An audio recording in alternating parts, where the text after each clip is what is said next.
What is up, everybody? Welcome back to the channel, guys. I'm gonna tackle a tough one today. I'm gonna do my very best to answer your questions based on answers that I've gotten from people who know a lot more than any one of us, namely race owners, engine builders, stuff like that. So yeah, that's what we're gonna do today. Let's go.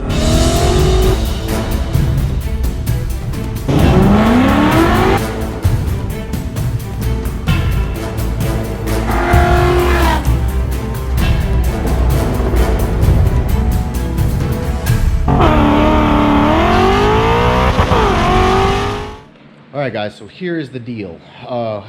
Most of the time I will go through all my emails and messages and stuff as much as I possibly can, and I'll try to find a common thread through them, as far as, if I get 5 or 8 or 10 or 12 on a certain subject, then I'll go back and look and see if there's more. Typically there is. But this one has to do with people who are wondering, what do you do with a tired engine? Clearly, Fox body Mustangs are getting older, and if your engine is still stock or is still original, or maybe it's not original, who knows? And it's getting kind of tired, it's kind of wearing out, it's not making the power that it used to. What's the best alternative at that point for your average Joe, someone who's not necessarily a mechanic, maybe a shade tree like me, and doesn't have a lot of access to things like lifts and, a lot of specialty tools and all that stuff? What is the best option for you in a situation like that? So I'm going to try to help out as best I can with this. All right, boys, so let's kind of start at the bottom.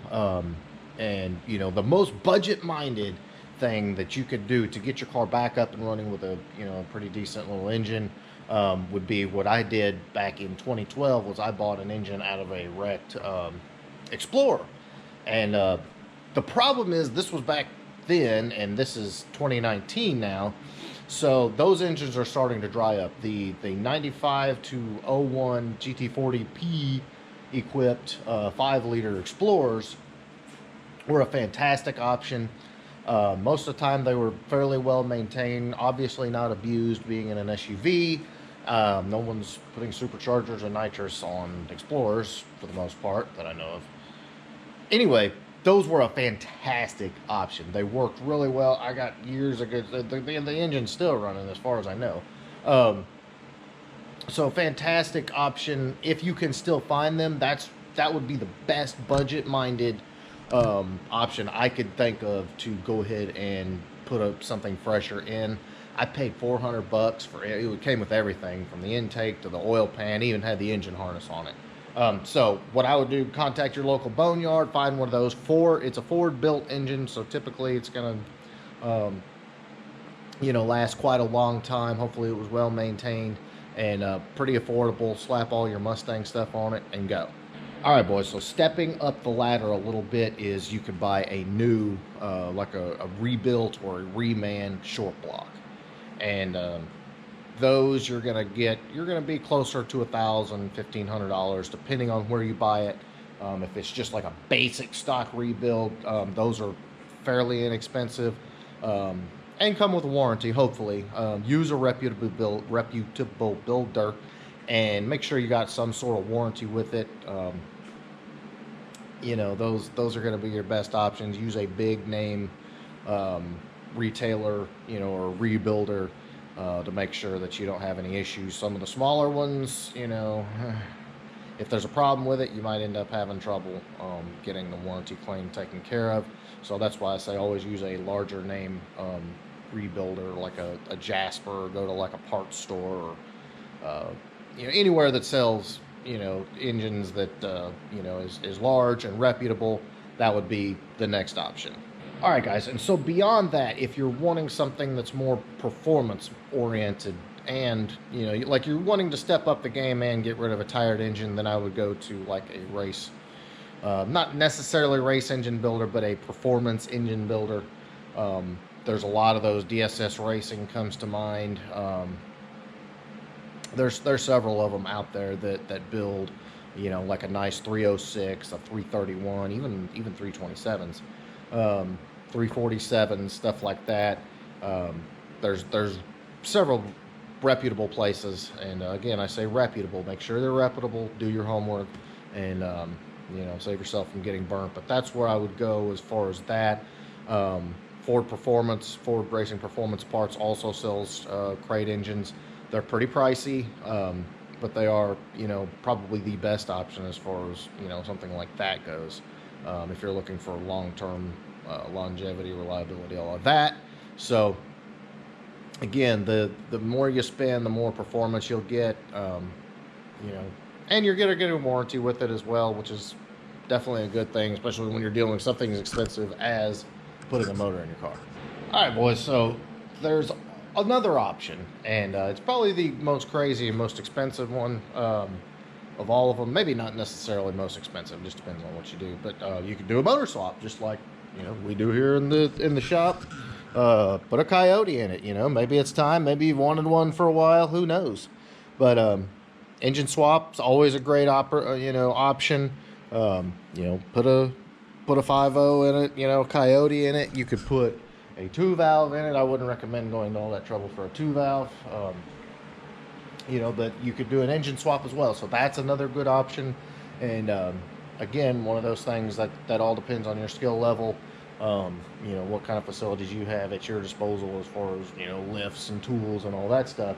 So, clearly I don't know each individual situation, but, that is another good option, especially if you're planning on keeping the car for a long time and you want to enjoy your car for many years to come. An engine swap's always a good option. All right, guys, there is also another, a good way to, possibly save some bucks and get a decent product, as far as a motor goes. Look on your Craigslist, look on your Facebook Marketplace, stuff like that. But the reason I make that my last option is because you got to be very, very careful when you do that, because you can buy junk stuff. There's a lot of scammers out there, people that will try to take your money, people that will sell you junk parts, people that will BS you and say it's one thing and it's actually not. So that's my least favorite option, especially if if you're not very astute in the ways of the car and you don't necessarily know what to look for, or have an eye for something that just isn't right, as far as an engine goes, or even a transmission, anything like that. So I don't necessarily like that option, but it's still one of those things where you might come up on somebody, a friend of a friend, that has a low mile engine that he pulled out of his car and has it for sale. Those are the best kinds of deals to find. Talk to your buddies, talk to your friends on Facebook, stuff like that. You never know. Somebody knows a guy that's got a thing with a dude at a place and here, over there, and you get it. So that's an option. Just be careful, make sure you don't get burned, and just do your homework and make sure you check as much as you can. If you've got someone that's more technically inclined, that knows more about engines or whatever, buy him lunch or a 12-pack of beer and tell him to come look at the engine with you. I'm sure he'll be glad to do that. All right, guys, so I hope that helps give you a few different options as far as what to do. If your engine in your car is starting to get old and tired, which is quite likely, because again, 93 was the last of the Fox bodies. And even if you've got a 94 to 98, 99, they're getting older, they're getting miles on them, and it's time to start thinking about, if you're going to keep the car, what's next. How are you going to go about freshening it up and getting it back to the performance level you want? Do you do an engine swap? Do you do a rebuild? Do you buy a crate engine? There's a lot of different options, and unfortunately, I can't tell you, exactly which route is best, because I don't know your situation, your wants or needs for the car. But look at all your different options. Think about what you want out of the car. If it's just a cruiser, then obviously, adding a bunch of power is not a big deal to you. A nice stock reman or rebuilt engine will be fine. If you're super budget, look for that engine that somebody just yanked out, or want an Explorer or something like that. If you've got some money to spend, go all out. Do an engine swap. Buy a 363 stroker from Ford Racing Performance Parts. Just do whatever works best for you. Make sure you know what you want out of your car. Know your budget. Know your limitations as far as your facilities and your skill level and all of that. Just don't get in over your head financially, or with work that you may necessarily not know how to do. All right, boys. So last and final thought: if you are going to embark on some sort of car build, you know, whether putting a new engine in or doing a head scam intake job like this, you got to be realistic about the pricing and the budget and all of that because um, just because you can get this amount of parts that to do this job for such and such amount does not mean you're not going to have gaskets and fluids and you're going to have stuff break. You're going to have hoses that you say, oh, I need to go ahead and do that. So there's going to be a lot of incidentals. So if you say, okay, I've got $3,000 to spend, you better plan on having at least 500 to 1,000 in incidentals. So you just don't know. That's how car building is. Stuff breaks. You get in there and realize that something's tore up and needs to be replaced while you're in there, whether it's a motor mount or a transmission mount or you need a new harness or whatever. There's always going to be something that's going to kind of throw a wrench in it and screw everything up. So just be prepared for that on the front end and try not to get burned. That's my two best pieces of advice for any car guy, for anybody doing a build. All right, boys, so that is what is up today. I hope that helped out. I hope that answered your question, guys. I'm no expert. I'm no guru or anything. I've just been around cars for a lot of years and know a lot of people that have been around cars for a lot of years.